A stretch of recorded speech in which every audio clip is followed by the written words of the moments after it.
ನಿಮ್ಮ ಅಂಡರ್ಸ್ಟ್ಯಾಂಡಿಂಗಲ್ಲಿ what went wrong in Bengaluru? S M Krishna ಅವರ ಕಾಲದಲ್ಲಿ ಮಾಡಲಾದಂಥ ಆ್ಯಕ್ಷನ್ ಪ್ಲ್ಯಾನ್ ಕರೆಕ್ಟಾಗಿ ಇಂಪ್ಲಿಮೆಂಟ್ ಆಗಿದ್ರು ಇಷ್ಟು ಸಮಸ್ಯೆ ಆಗ್ತಿರಲಿಲ್ಲ ಅಂತ.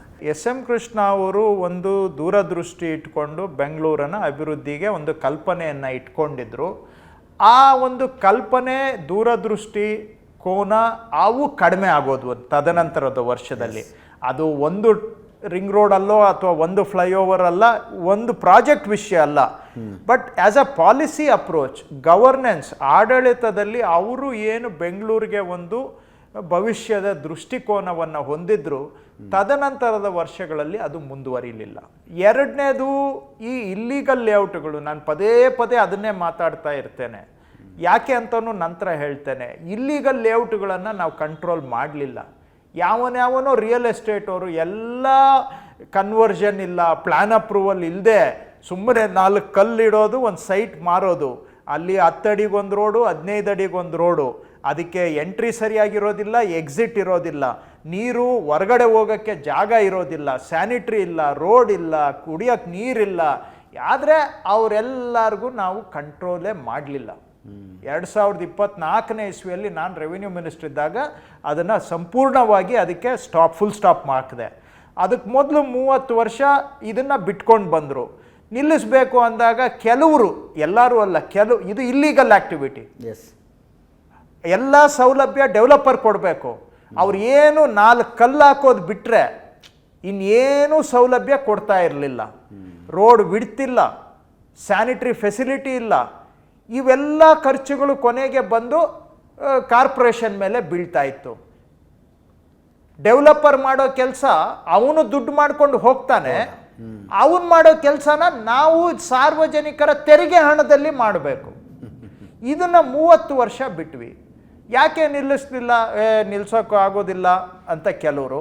ಇನ್ನು ಕೆಲವರು ಕಮ್ಮಿ ರೇಟಲ್ಲಿ ಜನಗಳಿಗೆ ಸೈಟ್ ಸಿಗ್ತಾ ಇದೆ. ಎಲ್ಲಿ ಕಮ್ಮಿ ರೇಟು? ಡೆವಲಪರು ದುಡ್ಡು ಮಾಡ್ಕೊಂಡು ಹೋಗ್ತಾ ಇದ್ದಾನೆ, ಅವನು ಮಾಡೋ ಖರ್ಚು ಸರ್ಕಾರ ಖರ್ಚು ಮಾಡ್ತಾ ಇದೆ. ಈಗ ನಾನು ಅಂಥದ್ದು ಇಲ್ಲೀಗಲ್ ಲೇಔಟಲ್ಲಿ ನಾನು ಸೈಟ್ ತೊಗೊಂಡಿದ್ದೀನಿ, ಅಲ್ಲಿಗೆ ನನಗೆ ಕಾರ್ಪೊರೇಷನ್ನವರು ರೋಡ್ ಮಾಡಿದ್ದಾರೆ. ಯಾರು ದುಡ್ಡಲ್ಲಿ ಮಾಡಿದ್ದಾರೆ? ನಿಮ್ಮ ತೆರಿಗೆ ದುಡ್ಡಲ್ಲಿ ಮಾಡಿದ್ದಾರೆ. ಯಾರೋ ತೆರಿಗೆ ಕಟ್ಟೋನು ಎಲ್ಲೋ ತಗೊಂಡು ಬಂದು ಯಾವನೋ ಡೆವಲಪರ್ ದುಡ್ಡು ಮಾಡ್ಕೊಂಡು ಹೋಗಿದ್ದಕ್ಕೆ ಇನ್ನೊಬ್ಬರ ದುಡ್ಡಲ್ಲಿ ನಾವು ಬಂದು ಡೆವಲಪ್ಮೆಂಟ್ ಮಾಡೋದು. ಆಯಿತು, ಹಾಳಾಗೋಗ್ಲಿ, ಡೆವಲಪ್ಮೆಂಟ್ ಮಾಡೋಣ ಅಂದರೆ ಅಲ್ಲಿ ಏನು ಒಂದು 30-40 ಸೈಟಲ್ಲಿ ಅಲ್ಲಿ 15 ಅಡಿ ರೋಡು, 20 ಅಡಿ ರೋಡು, ಸರಿಯಾಗಿ ಅಪ್ರೋಚ್ ರೋಡೇ ಇಲ್ಲ.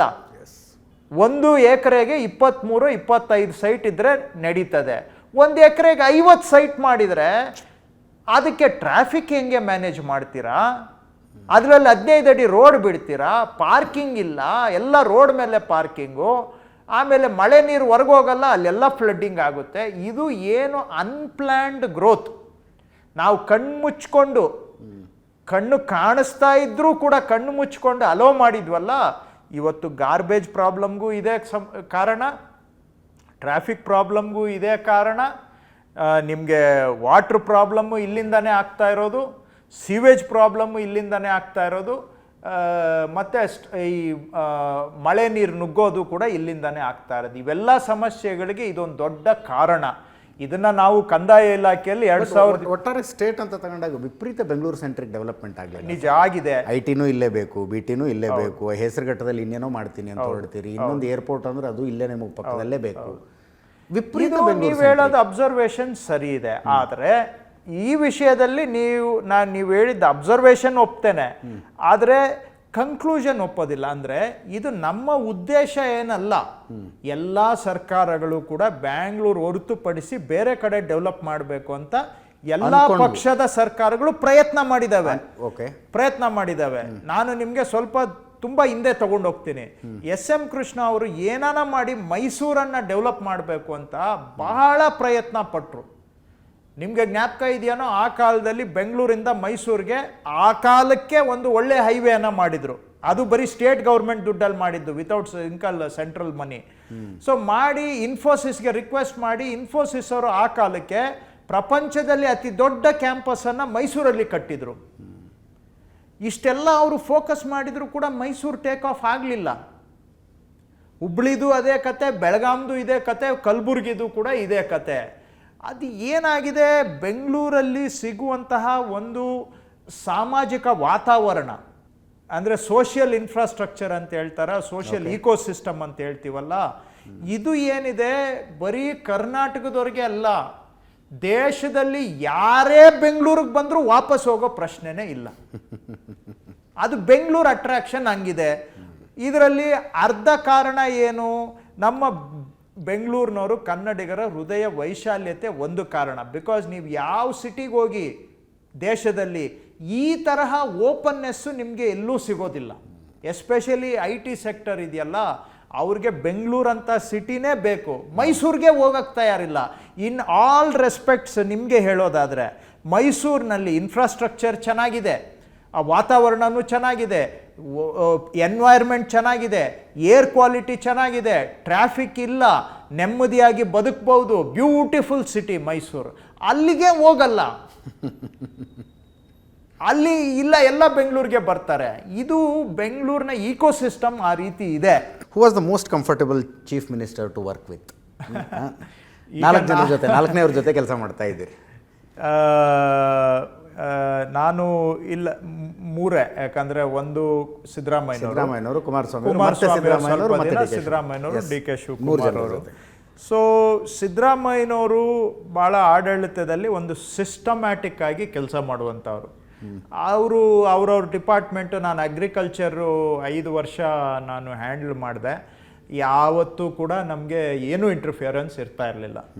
ಅವರು ವೈಸ್ ಚಾನ್ಸಲರ್ ಅಪಾಯಿಂಟ್ಮೆಂಟ್ ಬಂದಾಗ ಏನಾದರೂ ಸ್ವಲ್ಪ ಇದು ಮಾಡಪ್ಪ ಅದು ಮಾಡಪ್ಪ ಅಂತ ಹೇಳೋರು ಬಿಟ್ಟರೆ ಬೇರೆ ಯಾವುದರಲ್ಲೂ ಕೂಡ ಅವರು ಯಾವತ್ತೂ ಕೂಡ ನಮಗೆ ಹಿಂಗೆ ಮಾಡಿ ಹಂಗೆ ಮಾಡಿ ಅಂತೆಲ್ಲ, ನೀವು ಕೆಲಸ ಮಾಡ್ತಾ ಇದ್ದೀರಾ ಅಂದರೆ ನಮಗೆ ಸಪೋರ್ಟ್ ಮಾಡಿ ಇಂಡಿಪೆಂಡೆನ್ಸ್ ಕೊಡೋರು.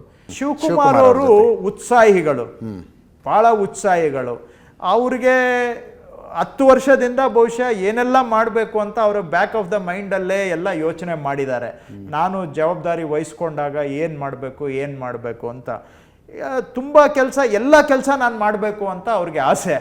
ಬಟ್ ಆದರೆ ಒಂದು ಮನುಷ್ಯ ಅಂದಮೇಲೆ ಒಂದು ಲಿಮಿಟೇಷನ್ ಇದ್ದೇ ಇರುತ್ತೆ.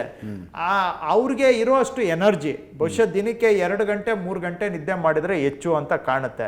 ಅದಕ್ಕೆ ಮೊದಲು ಅವ್ರು ಬೆಡ್ರೂಮ್ಗೆ ಹೋದರೆ ನಿದ್ದೆನೂ ಬರಲ್ಲ ಅವ್ರಿಗೆ. 24 ಗಂಟೆಯಲ್ಲಿ 20 ಗಂಟೆ ಕೆಲಸ ಮಾಡಿದ್ರೇ ಅವರಿಗೆ 4 ಗಂಟೆ ಮೇಲೆ ಹೆಚ್ಚು ನಿದ್ದೆ ಮಾಡೋಕ್ಕೆ ಸಾಧ್ಯನೇ ಇಲ್ಲದೆ ಇರುವಂಥ ಬಾಡಿ ಅವ್ರದ್ದು. ಸೊ ಅಷ್ಟು ಎನರ್ಜಿ ಇದೆ ಆ್ಯಂಡ್ ಎಂತೂಸಿಯಾಸಮ್ ಇದೆ. ಮಾಡಬೇಕು ಅಂತ ಎಲ್ಲ ಮಾಡಬೇಕು ಅಂತ ಬಯಸ್ತಾರೆ. ಬಟ್ ನಂದು ಥಿಂಕಿಂಗ್ ಏನಂದರೆ, ಅವರು ಪ್ರಯಾರಿಟೈಸ್ ಮಾಡಿಕೊಂಡು ಕೆಲವುದರಲ್ಲಿ ಫೋಕಸ್ ಮಾಡಿದರೆ ಅವರು ಭಾಳ ಸಕ್ಸಸ್ಫುಲ್ಲು ಆಗ್ತಾರೆ ಅನ್ನೋದು ನನ್ನ ವೈಯಕ್ತಿಕ ಅಭಿಪ್ರಾಯ. 2ನೇದು, ಶಿವಕುಮಾರ್ ಅವರು ಏನಾನ ಒಂದು ಗುರಿ ಇಟ್ಟರೆ ಮಾಡೇ ತೀರುವಂಥ ಮನುಷ್ಯ.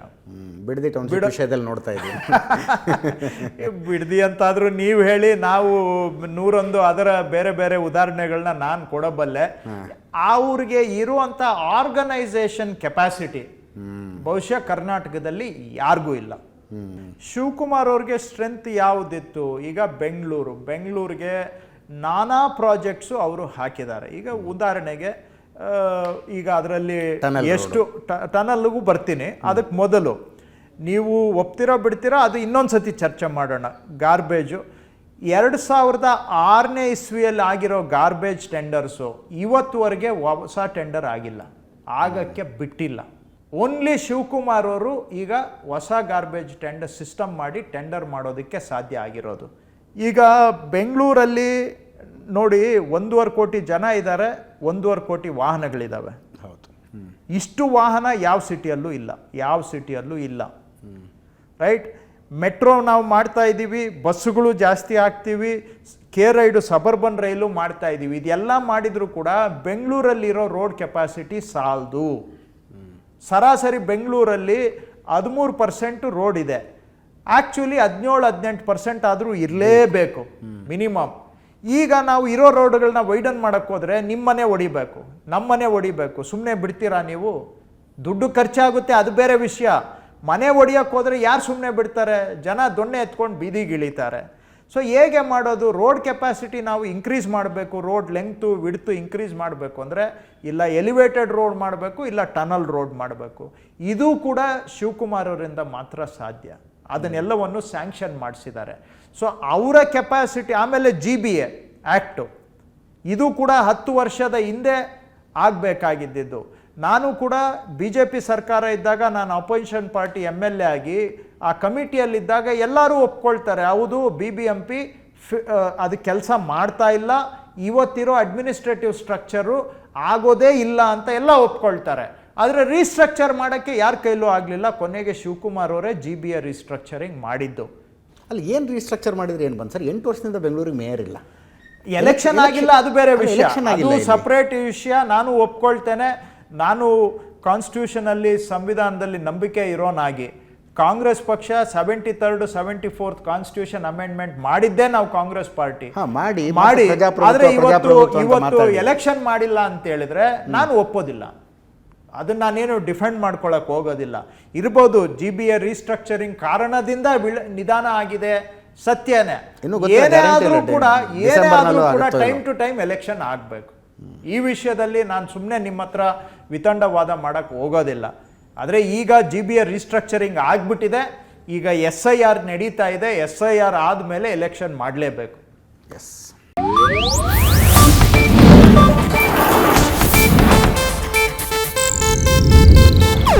ಇದು ಏಷ್ಯಾನೆಟ್ ನ್ಯೂಸ್ ನೆಟ್ವರ್ಕ್ ಪ್ರಸ್ತುತಿ.